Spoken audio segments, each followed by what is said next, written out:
greetings and blessings on this Memorial Day. I'm Jerry Usher along with Debbie Georgiani, and we are getting underway on Take Two with Jerry and Debbie. And it is good to be with you, and it is Debbie's first show back with us after she called it the American Royal Wedding last week on Wednesday. Debbie, you were at John Ed Bankovic and Jack Williams' wedding in Tampa over the weekend. What an incredible experience. Marty and I just had a fabulous time. And I do have those pictures, I promised, Jerry. So I'll be sure and we'll share them. And it was an incredible time. And you talk about just a holy gathering. And Johnette and Jack did so many beautiful spiritual elements to the service, and it was just incredibly thought out and an amazing experience. God clearly brought those two together, and it was just, you know me, Jerry, I was just blubbering because I cry at weddings all the time, every aspect of the wedding service.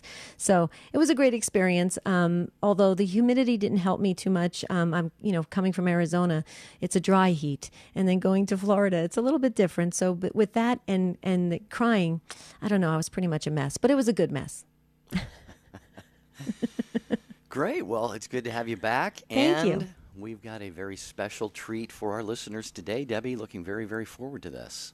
Oh, we do. We have a special guest on for this incredible broadcast on Memorial Day. Can I just share something really quickly, Jerry? Because given that it is Memorial Day, this is the time where we remember all those American soldiers who have died in military service.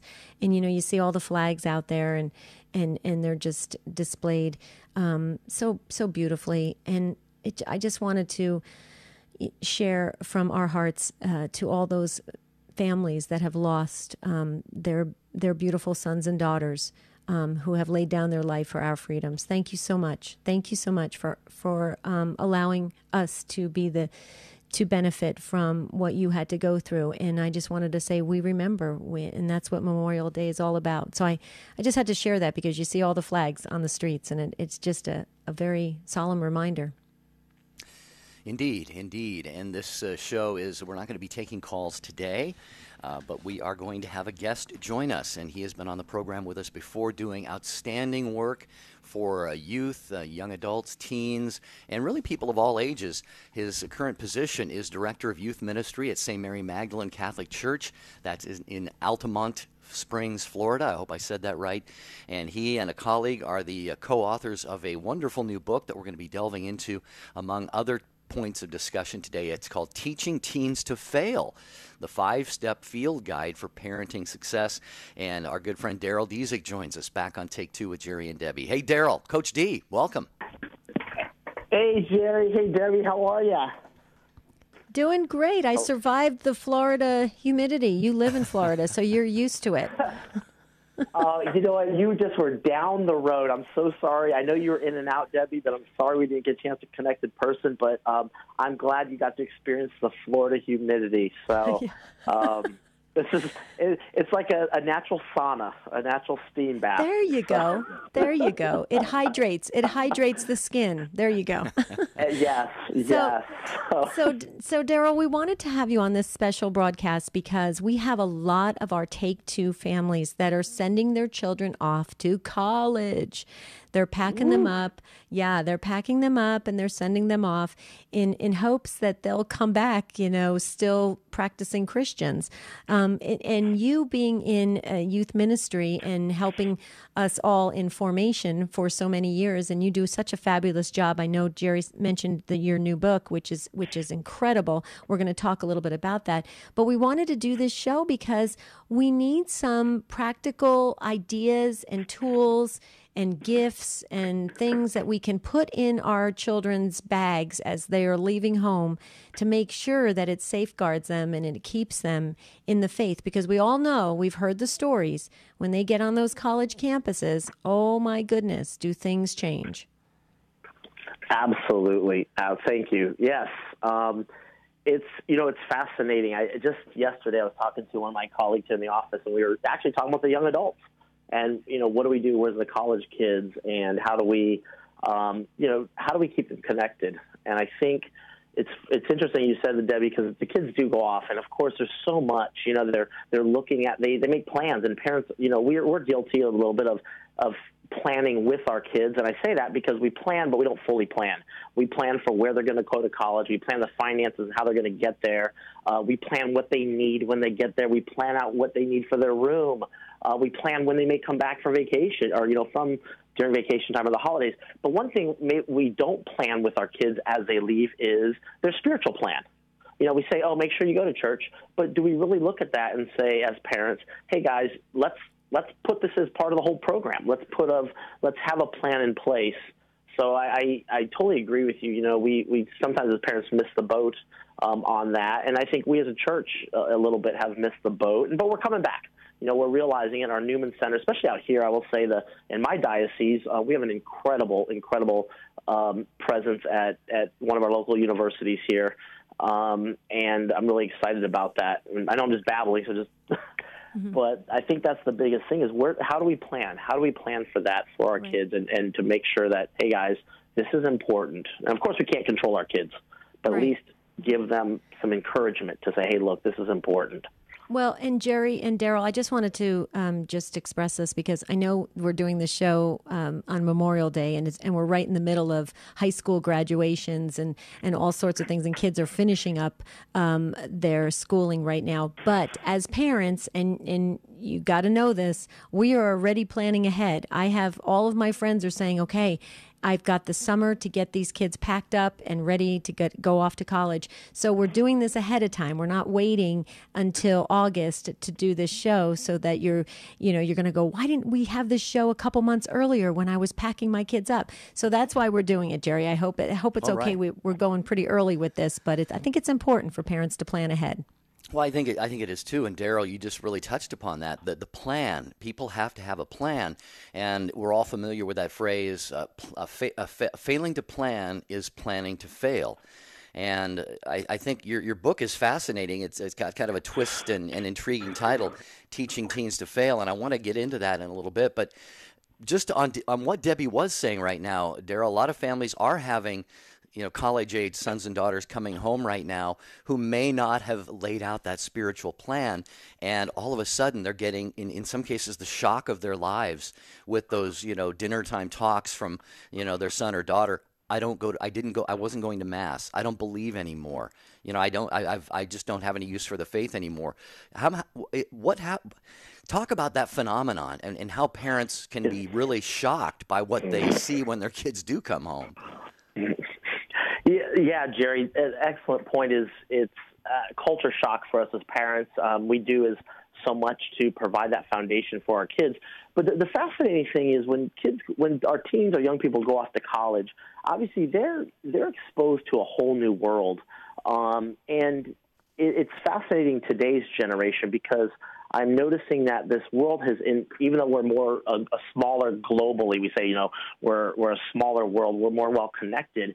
I'm finding that our teens are stepping into a bigger world in the sense that for example, they don't want to drive as early as we do. So they're doing some things that are not doing some things that us growing up wanted to do because they have the electronics and connectivity at their fingertips, but now they're thrust into a whole new world. They can't retreat from their college life like they can, log off their phones or their iPads, and they're immersed in it. And sometimes it's takes time just to make sense of it. And so they're thrown with many ideas and many things that will challenge what they were hearing at home. And the skills of processing through that may not fully be there yet.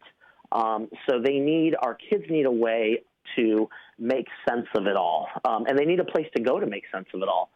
So, as you were talking, one of the things is as parents, and the biggest thing is, how do we establish constant communication, and acknowledge, hey, hey, honey, son, you're going off to college. You're going to hear some amazing different ideas, and some are going to be totally foreign to you. But I want you to know I'm here for you. And if there's anything that surprises you in a good way or a negative way, hey, call me. I'm just a phone call away. I'd love to hear about it.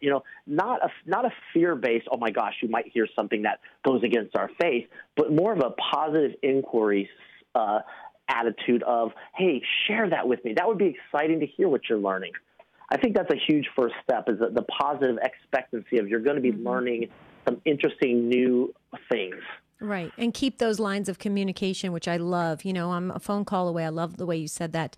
Okay, well, Darryl Datsik is with us today on Take Two with Jerry and Debbie. We call him affectionately Coach D. He is an expert in youth formation, and we're going to be learning some great tools and skills to be able to relate to our teenagers, our college-age students that are off to college or maybe going off to college. So this is a very important show. Stay with us when we come back. More with Coach D. The Venerable Fulton John Sheen. It is a self-evident principle that the Creator has endowed man with certain unalienable rights. The leading Catholic voices are on EWTN Radio. 60 on 10 with Monsignor Charles Pope. The third commandment, remember to keep holy the Sabbath day. You know, of all the commandments, it might seem that we would get this one right. After all, it commands us to rest one day. But so often we're off to our own pursuits. God asks us to take one day to stop, reflect, rejoice, spend time with Him and with our family. But so often we're running everywhere else. It's also a day for worship. The book of Leviticus says, 6 days work shall be done, but on the seventh day is a Sabbath of solemn rest and a holy convocation. You shall do no work. It is the Sabbath of the Lord. And the book of Hebrews says that we should not neglect to meet together, as is a habit of some. And so again, we're asked by God to spend time reflecting and worshiping, and likewise spend time with our family. The third commandment, remember to keep holy the Sabbath day. EWTN. Live truth. Live Catholic. Stay up to date on the latest EWTN TV and radio shows, books, art, CDs, and DVDs from Religious Catalog when you sign up for Wings, our weekly e-newsletter. Get Wings today at EWTN.com.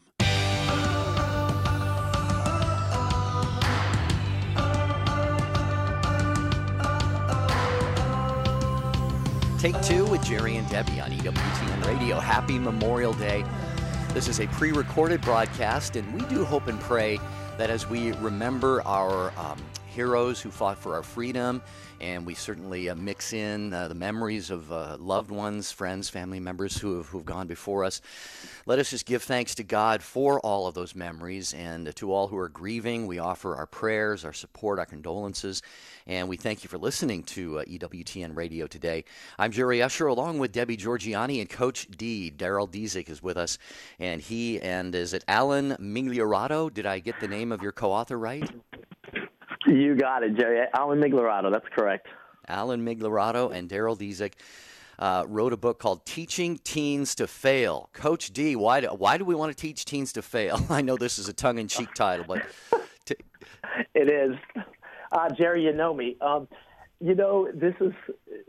We're sitting here, and when we started our Adventure Catholic Leadership Training Program, it addresses that third element of human formation that is outlined in the bishop's document, Renewing the Vision, a framework for Catholic youth ministry.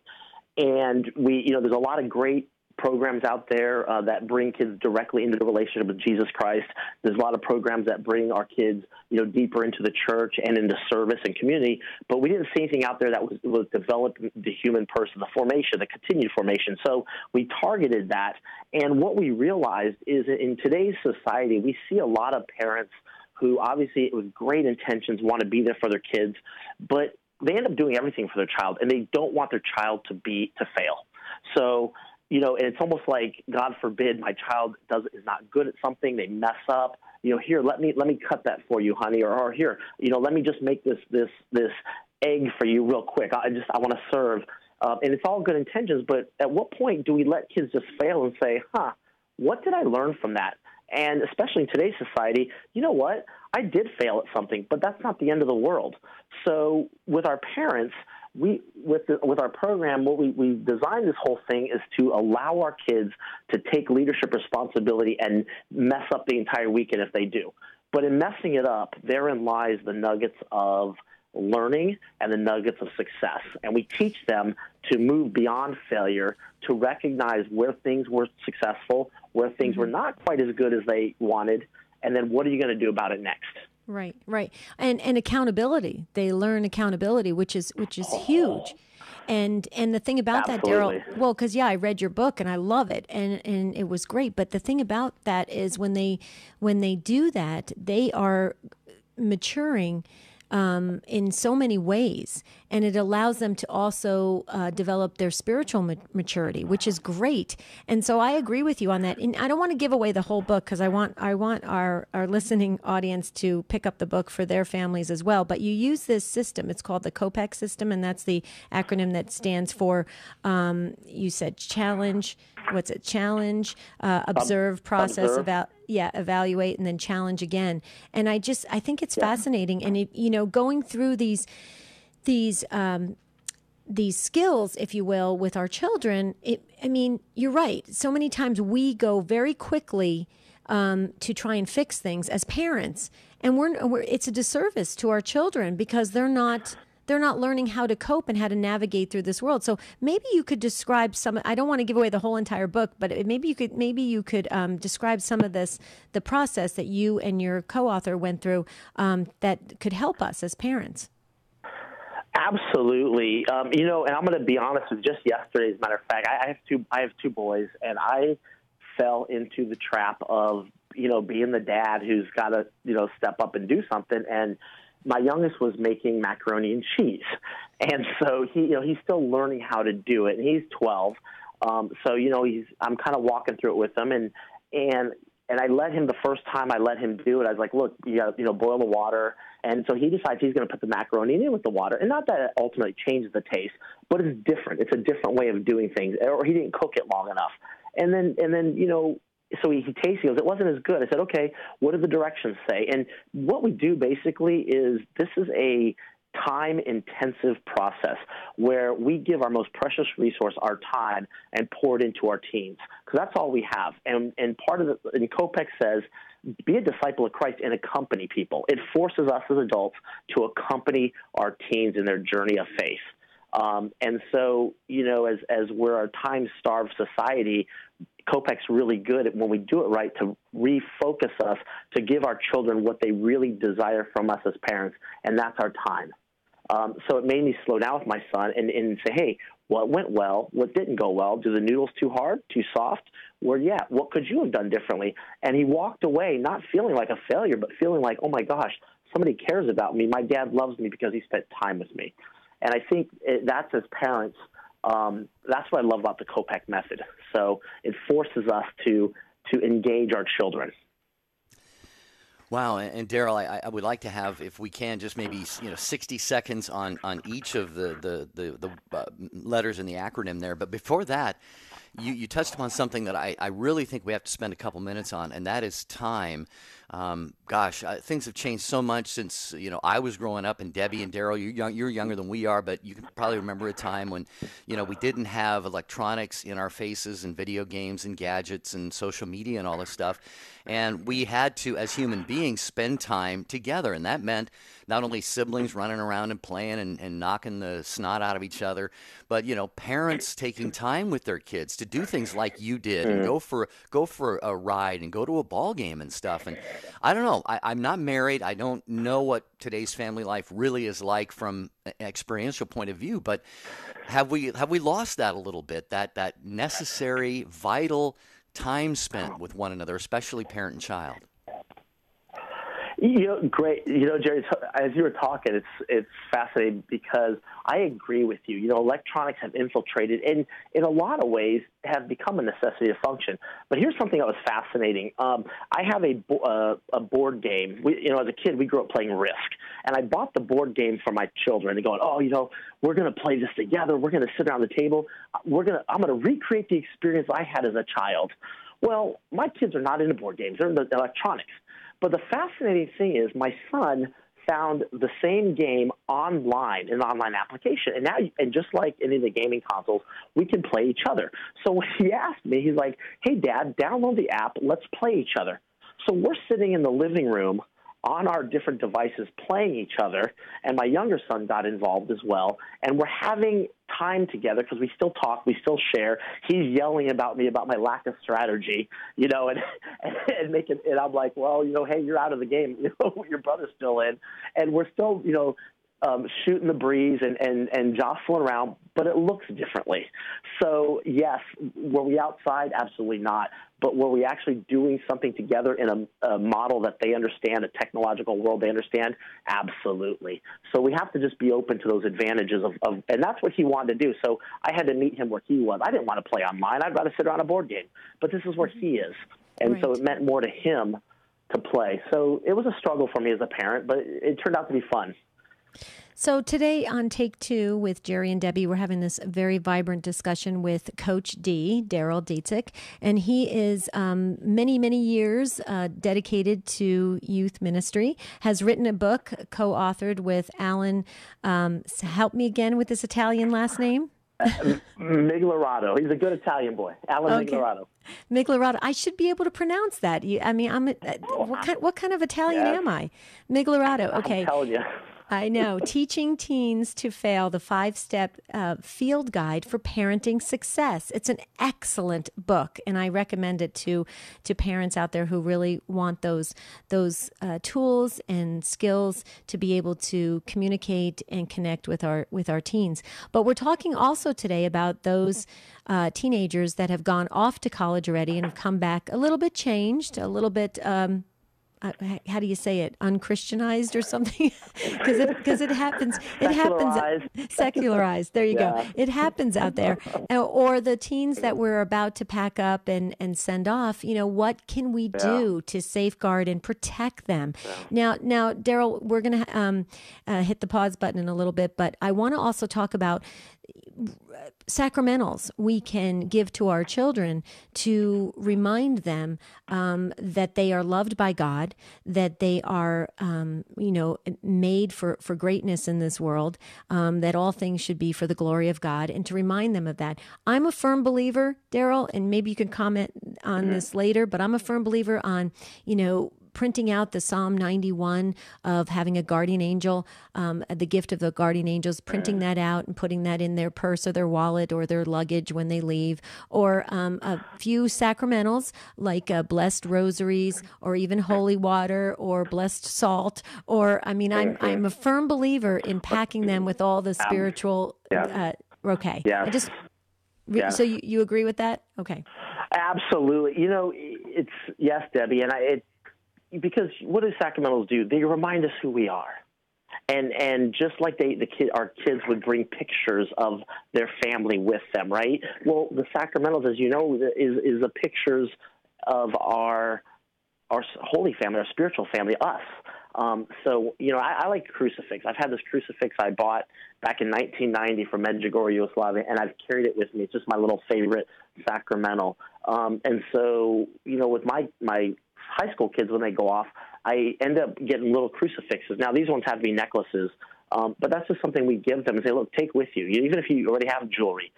Yes, blessed salt, blessed, holy water. Why? Because that's a symbol of who we are, and it's going to remind them, it's going to bring them back to their again, in an attention-starved society, it's going to bring their attention back to their Catholic identity, back to, who they really are, baptized in Christ. So absolutely, pack it away, and put a little love note with the holy card as well. I think it's nice to give a holy card, but I also think it's nice maybe to put a reason why, hey, not that so they forget the faith, but hey, I love you so much. I just want you to remember, Psalm 91, whenever you're having trouble, you can pray this. This is where you go. And that's a training tool because they may go to that when they're having a down day or something happen that they don't know how to handle. So I'm with you, Debbie.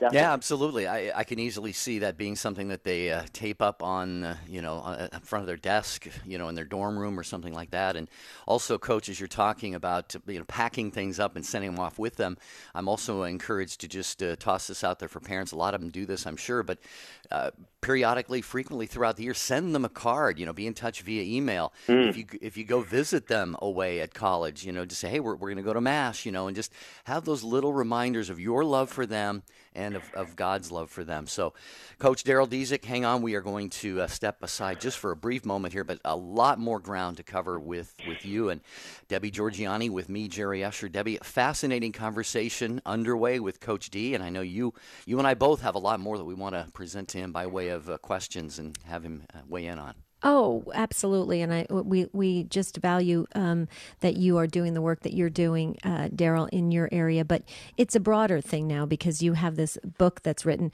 and it's helping all of us. So thank you for that. Thank you for the work. We continue to pray for you and your ministry work. But we have a lot more to ask and a lot more to discuss, because I can just picture parents now throwing every spiritual item they can into their kids' luggage. I think it's hilarious. Can you imagine some of these Catholic kids showing up on the campuses and they open up and they have all of these sacramentals just flowing out of their luggage? That would be a great sight. This is Take Two with Jerry and Debbie, and we come back, going back with Coach D in just a moment.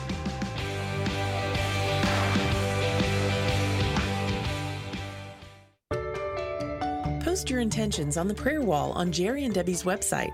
To get there, just click on the bright yellow J&D logo at take2show.com. Jerry and Debbie personally reply to every prayer intention that's posted. Others will also offer you their prayer support. When there's something important you want prayers for, post it on the prayer wall on Jerry and Debbie's site. Visit take2show.com, click on the J&D logo today. It's time for Family Man with Dr. Gregory Popchak. Anxiety disorders affect 20% of Americans, and many take anti-anxiety medications in an attempt to find relief. But surprisingly, a new study from the University of New Zealand examining the effectiveness of different types of anxiety therapies found that compared with using medication alone to treat anxiety, or even medication combined with therapy, anxious patients who received cognitive behavior therapy alone experienced the most relief of all three groups. The study found that anxious patients can tend to lean too heavily on medication to help them feel calm, and because of that, can struggle to develop the skills therapy could otherwise afford them. By contrast, patients who received counseling alone worked harder to learn skills that help them create a more peaceful life. If you're suffering from anxiety but not currently receiving counseling, contact a faithful therapist who can make sure you're getting the best care possible. I'm Dr. Greg Popchak, but you can call me Family Man. To discover more ways faith can enrich your life, visit CatholicCounselors.com. Here's today's quote from Mother Angelica's Perpetual Calendar. I thought today, what would Our Lady do in my place? How did she contemplate the Lord in the midst of her activities? Mother's spiral-bound perpetual calendar features an inspirational message for each day of the year. It's available from the EWTN Religious Catalog at EWTNRC.com. That's EWTNRC.com. Or call 1-800-854-6316.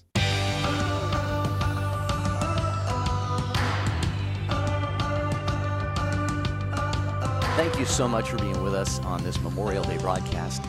Jerry Usher, Debbie Georgianni, our guest, Coach D, Darryl Datsik, and the show team helping us out, Rich Jesse. We always appreciate his efforts, and always when we are doing live shows, today it's pre-recorded. Matt Gabensky is our call screener, Jeff Burson on social media. Coach Darryl, Coach D, is youth minister at St. Mary Magdalene Catholic Church.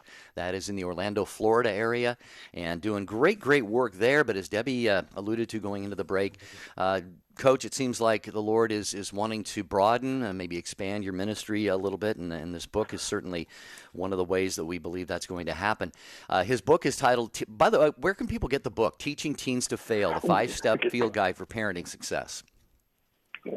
Thanks, Jerry. Absolutely. They can get the book at adventurecatholic.com.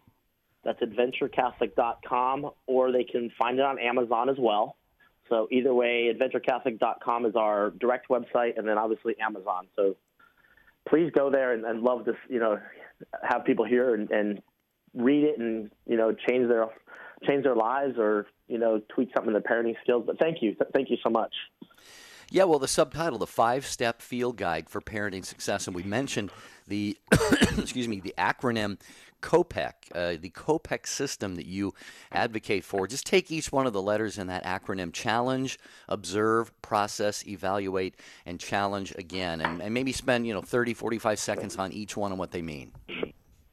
Absolutely. Jerry, the biggest thing is the first one, challenge, is if we're going to teach our teens to be leaders, which is the essence of Adventure Catholic, if we're going to teach our kids to be leaders and ultimately in life, and that means at the end of their lives that they have led people to Christ as well as, being better in their jobs and things like that, is ultimately they need to overcome challenges, but leaders need to lead. We need to let our kids lead. So challenges, basically, this is let your kid lead. If you're going to teach them to lead, let them lead. And that means that they have to make decisions, and they have to live and not live and die, but live and, as we say, live and die by the decisions you make, and engage the law of cause and effect and say, hey, look, you made the decision. This is the positive consequence. This is the negative consequence. So that's the first thing is what's the challenge? What obstacle, what do you want your young person to do? And you challenge them with that. So it could be something as simple as, hey, I need you to get the dishes done by 8 o'clock tonight, and it's 5:30. That's the challenge. The observe is the O is for COPEC, and observe is when our teens are actually engaged in that challenge. We just watch. As parents, again, we want to jump in and do it for them to make sure it's right. Well, it's not right because we ruined it. We jumped in. So the observation is we as parents need to shut our mouths, sit on our hands, and just watch how they do it. Just watch them, and not how they're doing it, but what's their attitude look like? What do you think their thought process is? What is their behavior like? Just kind of sit back and enjoy, really. We have to enjoy our young people growing. The P for process is the really discipleship accompaniment part where we sit down, and this is the self-reflective piece. That's so important to us as Catholics, where we can look at ourselves and this is where we teach our young people to look at themselves, which is so, as you guys know, so difficult for young people to do. And as our psychologists say, our frontal lobe is not really closed until we're age 25, and that's why our young people make these crazy impulsive decisions. So this is exercising that frontal lobe. So when they do something, we ask, so why did you do it that way? And it's totally non-judgmental. So process is a non-judgmental thing. It's just getting them to admit the facts of what they did or did not do and why they chose to do it. That's it. Now, the evaluate is we come in and look at the effectiveness of it. So I guess if you want to say there's judgment, they discuss and say, yeah, I did it this way, but I don't think it was effective. If I would have done it a different way, I may have had other results. So that's where we teach them the process is to look at it, and then we kind of add a value judgment to what they did or didn't do or said or anything like that. And that's, again, it's not our judgment. We get them to elicit their own understanding or their own insights is what we're trying to get them to do. And then once they have that last piece of evaluation, well, we don't want to just stop and go, oh, that was nice. We're like, hey, let's go on to the next challenge. So you present them with another challenge. And immediately what that does is it parlays all that observation, that process, and that evaluation piece and it puts it right back into another practical application. So it's a mental muscle, and they get to exercise it right away. They don't wait for the opportunity to come. We drop another opportunity right in their lap and say, take what you learned and go be successful. And, wow. They realize it's not so scary. Mm-hmm. Yeah, and they grow from it.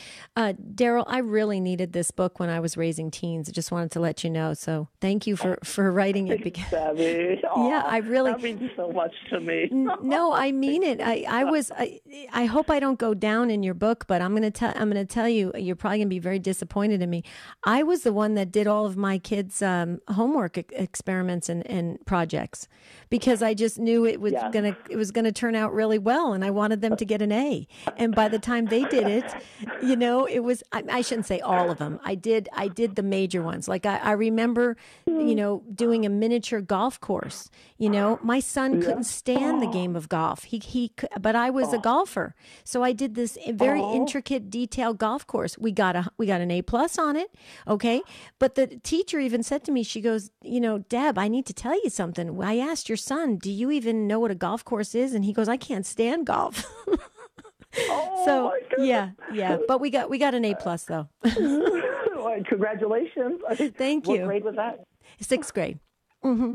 So you passed 6th grade twice, Yeah, I did. It was really, but it was beautiful. I still have pictures of it. I don't know. It's one of those things, Jerry. It's a tough thing when you have kids because I know what you're saying, Darrell. What we need to do as parents to let our children grow and to learn from their mistakes and to get better and better. But as a parent, we're constantly fixing things. We just want to fix it as quick as possible. Yeah. Well, Debbie, spiritually speaking, I think this is why it's the ultimate thing where we're actually going for spiritual. And our goal is, in this method of training, and then when they do the intensive at Adventure Catholic during the summer, is we teach them to work through these pitfalls so that by the time they hit college, they'll avoid the major pitfalls of life, the things that can do some serious spiritual damage, or the things that are life-changing that they can't undo. And so by giving them these little failures, and I would say, like in your situation, the 6th grade project, by letting our son fail and using a Kopek method, it sets them up to say, okay, I can overcome this. But it creates an awareness like, oh my gosh, some things are a little bit bigger, and we can't recover from them as easily. And these are all those life-changing events that, we want to give these kids that self-reflective piece so that they know to steer clear of that when they do go to college and they're by themselves. Right. No, that's a good point. What do you think, Jerry? Jerry, did your mother ever do your school homework and projects?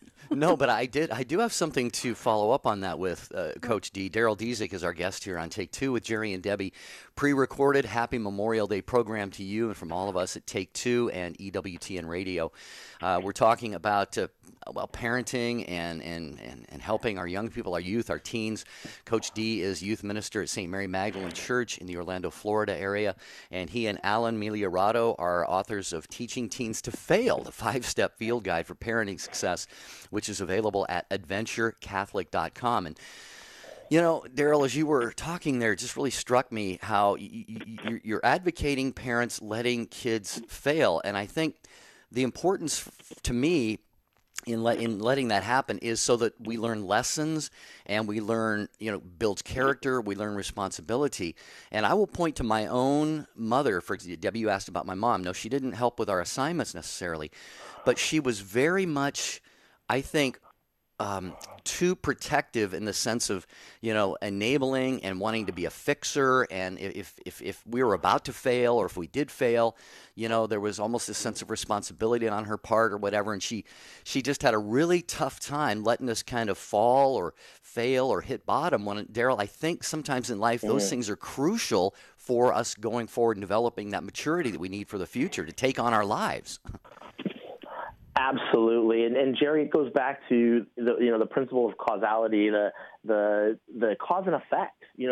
As the Bible says, it's sowing and reaping, and it's all biblical, and it's the law of sowing and reaping. If we don't sow, we can't reap, and if we sow bad seed, we're going to reap bad harvest. If we sow great seeds, we're going to reap great harvest. And Jesus' words were dead on in the sowing and reaping. And we let our kids in our 4-day intensive over the summers, we have what I call our year 2 kids who actually put it on for our first-year candidates. And they plan everything, Jerry. They plan the meals. And so, one year we had kids buy 2 gallons of milk for a 4-day outing for, 30 kids. They ran out of milk. And they looked at us, and we're the leaders, and they're like, hey, we're out of breakfast, we're out of milk. Can we get more? We're like, no. They're like, well, what do we do? I said, I don't know. You're the leaders. You plan the meals. What are you going to do about it? And they're looking at us like, you're the adult. Tell me what to do. We're like, no. You're the leader. What do you do? Well, guess what? They ended up with 10 watermelons. We didn't need that many. But the rest of the kids had orange juice and water in their cereal for the next 2 days. And you know what? Nobody went hungry. They had to adapt and change. But they realized that, oh, okay, I don't have to look to an adult. I can make some decisions. I'm empowered to make decisions, and as long as they're safe, we let them make decisions, but we obviously maintain the safety aspect of it. Right. But their behavior affected 40 kids because they didn't plan ahead of time. And right. They learned that lesson. and it's not life or death. I mean, all the kids are well fed. So. Yeah, but Darryl. Okay, so I have to be the mom here right now because I'm going to defend Dorothy, God rest her soul, and all the other moms that's my out mother, there. Darryl. That's and that's. by the way, I need to disclaimer. I was simply stating that objectively. We had a great relationship. Love her. Pray for her soul. Beautiful, beautiful, godly woman. So anyway, Deb. No, I want to just say I'm a lot like Dorothy was, and I think a lot of moms are like that. And here's the reason, and let me just share this with you. We don't want our kids to fail. We don't want our kids to be hurt. We don't want our kids to have to deal with some of the things that we dealt with. And so we quickly try to put that Band-Aid on, you know, the old thing when your little toddler comes up to you and they say, "Mommy, kiss my boo-boo." Okay, we want to kiss it, make it all better and make it go away, you know? So, and the other thing too is, it can be a reflection on us. And I know that's a selfish thing and I know that's a prideful thing and I get it. But it can be a reflection on us. Like, I'll give you an example. My son was not good at doing projects at school. And so they knew that I was a high achiever because I was the classroom mom. And so I took it, you know, and I know that's a prideful thing, that I thought, oh my goodness, if my son doesn't show up in a decent way with the other kids, it's going to be a reflection on me. Like, what am I doing at home? Am I not teaching him? Am I not? So there's all these other components that play a factor that I think that's why, if I may say so, you know, Dorothy did that. I did that. So many other parents do that. And this is a new way of thinking, and it's very much out of our comfort zone. I will tell you, Darryl, but I do think it's spot on. Yeah. Well, you know, but it's old. I mean, I hear you, Debbie. And as a mom, that you're born to care, you know. So all that is, as you know, it's very natural, and I love it. I think the bottom line is, you know, as my son went out the door the other day, and you know, we're on our way so we pull up, and he's like, "Oh my gosh, I forgot my lunch," and I'm like, "What are you gonna do about it?" And he's like, "Can you go back and get it?" I said, "No, I need to be at work. I got a meeting in the morning or whatever." And he's looking at me, and I'm like, "I love you, but whose lunch was it?" I said, "I did pack it for you." I said, "I made it. It's on the counter." So at what level? And you know what? Guess what? They went hungry. They missed lunch that day. But we had they ate hearty at dinner. But guess what? They're remembering their lunch. But it's walking with them and saying, "Look, this is not a killing. This is not a life or death situation. You miss one." Right. Or they'll say, "Hey, a friend of mine lent me theirs." Okay, you solved the problem. But Darryl, here's the problem with that. It's like, for me, the whole day I would be thinking, my child's starving and I'm starving my child. And so then I would end up showing up at school for lunch. Not only would I have lunch for my child, but lunch for the whole entire class as well. Yes. Debbie, you're an awesome mom, though. So. But that's normal. Debbie would make a trip to Costco and make sure all the kids. Hey, but Coach, for everybody. Yes, sir. Would you say, this is probably obvious coming out, it's coming through loud and clear with what you're saying, but I don't know that these young people look at these as disappointments or that they fail, but when you present them, you know, when you put it back on them and say, "Hey, I want you to assume responsibility and leadership, and take ownership for this one." I mean, there's got to be a good feeling that comes along with that. Like, you know what? I just learned something, and I've been empowered, and now I'm not going to make this mistake again, and I'm going to be better for it in the future. So I think there's something healthy in all of this. It sounds like. Absolutely. I've had the blessing to pilot this program here at our parish for the past 7 years, and I see a distinct difference of the teens who have been through our summer, 4-day intensive, and the teens who don't. And the ones who do are more engaged with the parish. I have kids now, my high school kids specifically, and even when they go to the local college around here, what they want to do is they want to come back and help. So I have high school kids helping with middle school, and they know I trust them. They know because we have a relationship and I know what they can do, and they expect to be challenged, and they rise up. So the level of engagement is amazing because they know that I know they're responsible, and they want to do it. Right. So absolutely, Jerry. There's so much to be said for that. And Darrell, here's the other thing that you're doing. You're creating leaders, and this ties perfectly in with this conversation that we're having of our children, our freshmen and sophomore college-age kids coming home from college, and they're changed a little bit, or maybe they're changed a lot, and they're walking away from the faith. And our teens that we're preparing to get ready to go to college and have that great college experience, and we want them to stay Christian. Here's what you're doing. You're creating leaders in these children who when they encounter this anti religious bias that comes at them on the campuses, they're able to reject it. They're able to process it better because they have those skills that have been built up as they were forming in their youth. And I think that's very healthy. It gives them a great way to not just be led around, because you see some of these kids on these college campuses, Darrell, and I know you can relate to this. They're being led around by who's screaming the loudest. Yes, absolutely. And that's exactly what it is, Deb. And you hit the nail on the head, because the whole purpose of this is to go from being a sheep to a shepherd.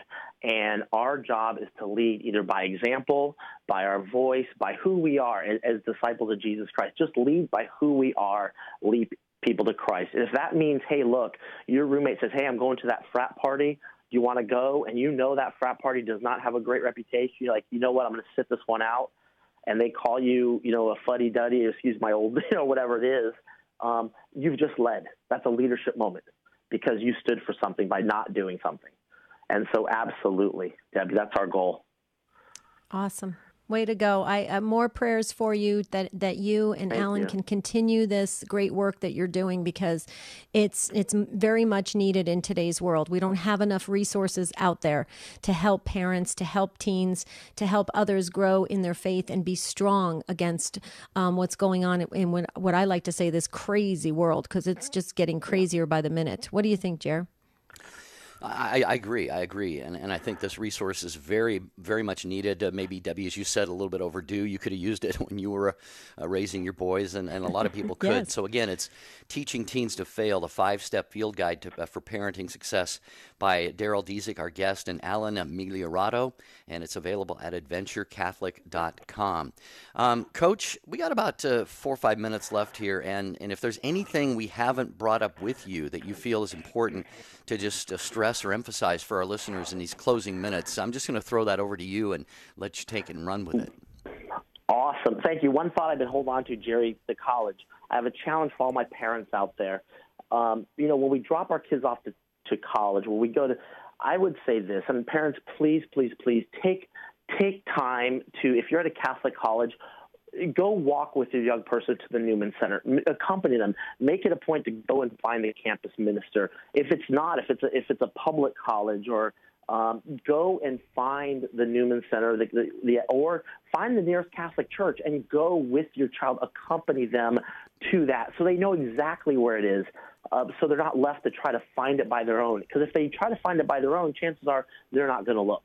But if you accompany them, chances are they're going to be like, oh, and if you meet somebody there and make a connection at that point, there'll be even a stronger chance that your teen will be drawn back to that, either the Newman Center or back to that parish, just because there was a connection already made. So Jerry, that's what I'm going to throw out to parents as they get ready to bring their kids out to school in the fall, out in college. Well, that's why we wanted to do this show, and we're so glad that you made time available for us, Coach D, because I'll tell you what, we need this to prepare. The worst thing in the world we get all the time is the prayer intentions that come in every month, where folks say, I sent my kid off to school, they came back completely changed, and now they don't believe in God. That breaks our hearts. Right. And we want to get ahead of this. And so you're helping us do this on this great Memorial Day. And so I think it was a perfect show. Thank you so much for writing the book. I agree with Jerry. I hope everybody picks up the book and uses it and then passes it on, because I think it's healthy to read it and then pass it on to other friends that you have. Keep it going forward. I'm a firm believer in that. Thank you, Debbie. Thank you, Jerry. And for this Memorial Day, I'd like to just do a little shout out. There's a gentleman who's been deceased since the Vietnam War. His name is Tom Duffy, and I want to thank him for giving his life because he saved my dad's life, and my dad's still with me today. Wow. So I just want to shout out to Major Tom Duffy for saving my father's life, and I know my dad's going to be listening to this radio station. So thank you, Dad. I love you, and Major Tom, thank you for your sacrifice. And thank you, Jerry. Thank you, Debbie. Yeah, well, we have a book of prayer intentions, Coach D, for living and deceased. So Debbie, I know, has probably already got Tom Duffy in there. And I did. And if you can give us your father's first name, Darrell, we'd love to add him. Absolutely, it's my first name, so it's Darrell as well. That's easy to remember. Easy. Hey, just real quickly, about 2 minutes here, Coach D. Is this program, the COPEC program, is that something that can be replicated in other parishes? Yeah, absolutely, Jerry. Alan and I, we go out and we will be happy to train individuals. It's a little bit intensive in time, but yeah, we definitely love, and that's one of the things we love doing. Not just working with teens, but we love working with parents, ministers, people in leadership, anybody who cares about the young church of today. We love to be with and absolutely replicate it, and not just in the parish level, but absolutely in home as well. So you got it. And you can just reach us at adventurecatholic.com as well. Very good. All right, Coach D, you're on social media too, right? Yes, sir. I'm on Facebook/CoachD.com. That's mostly where I hang out. You maybe catch me a little bit on Instagram, not on Twitter so much. But, yeah, come to Facebook, please, Coach Darryl. I'm sorry, it's Coach Darryl, DARRYLD.com, and you can find me there. And just, drop me a note if you want to still know where to get the book. You can, shoot me an email. We'll send you out one out, and love to just chat with you. I would love to hear your thoughts about what you guys heard today. If you have any more questions, I just love to be here with everyone and just help God's young people grow, and I thank you guys for having me and giving me a platform to share about leadership for our young people. So thank you, Debbie. Thank you, Jerry. You're very welcome. Darryl Datsik, Coach D, thank you so much again. It's adventurecatholic.com, and his book with Alan Migliorato is Teaching Teens to Fail. Yeah, it's an intriguing title, but you will learn all about what he means and the COPEC method of teaching teens leadership, subtitled The 5-Step Field Guide for Parenting Success. Again, available at adventurecatholic.com.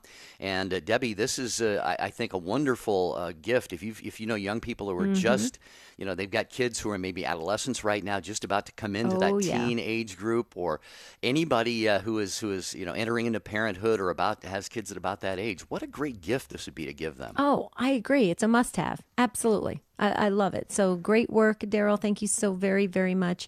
Jerry, this was a great show on Memorial Day. I know we have a whole week planned of topics, and there's some I'm looking forward to and some I'm a little bit uneasy about, I have to tell you. Well, which ones are you uneasy about? Unexpected penances and confession. Well, yeah, we got an email in mid-May, earlier this month, from a gentleman named Ron. And we always ask our listeners, hey, if you have show topics, send them in. And he sent an email to take2@EWTN.com. And here's his email. He says, I love Take Two and appreciate the effort that goes into it. Have you ever thought about doing a show about penance? Maybe something along the lines of asking folks to discuss some of the more unusual penances they have received. So we're not going to delve into, the matter, the subject of people's confessions or anything, but I have received some very unique, creative confessions. Mm-hmm. So I just thought maybe we would have a discussion about that tomorrow. Okay. And then we've got some other good shows coming up on Wednesday, Thursday, and Friday. Yeah, okay, so I won't be so uneasy about it then. It's kind of, some of the ones were really strange, I have to be honest, but when I did them, they were very enlightening. I see why they were given to me, and it was definitely tailored for me and what I was going through. So yeah, I'm a little bit, uneasy about it, but I'll dive in if our Take Two listeners will show up strong, as they always do. Will. They always drive the show. Yeah, Wednesday, whom are you missing? Tell us about someone you're missing dearly. It could be a loved one you moved away from, somebody serving in the military. Is there someone in your life that you are just really longing to be with, but you can't be right now and you're missing them? Yes. And now on Thursday, my mother always said, share the wisdom you learned from your mother or grandmother. And Debbie, on Friday, our first of the month, Whom are you praying for? Who or what are you praying for? This is always a very, very active show with so many prayer intentions, and we pray together. We're prayer warriors on the Take Two family, so please make sure you make a note of that first live broadcast of June. All right, we want to thank Coach Darryl Datsik again, the show team, Jerry Usher, for Debbie Georgiani, and you. A blessed Memorial Day. Go out and make it a great one. We'll talk to you on Tuesday.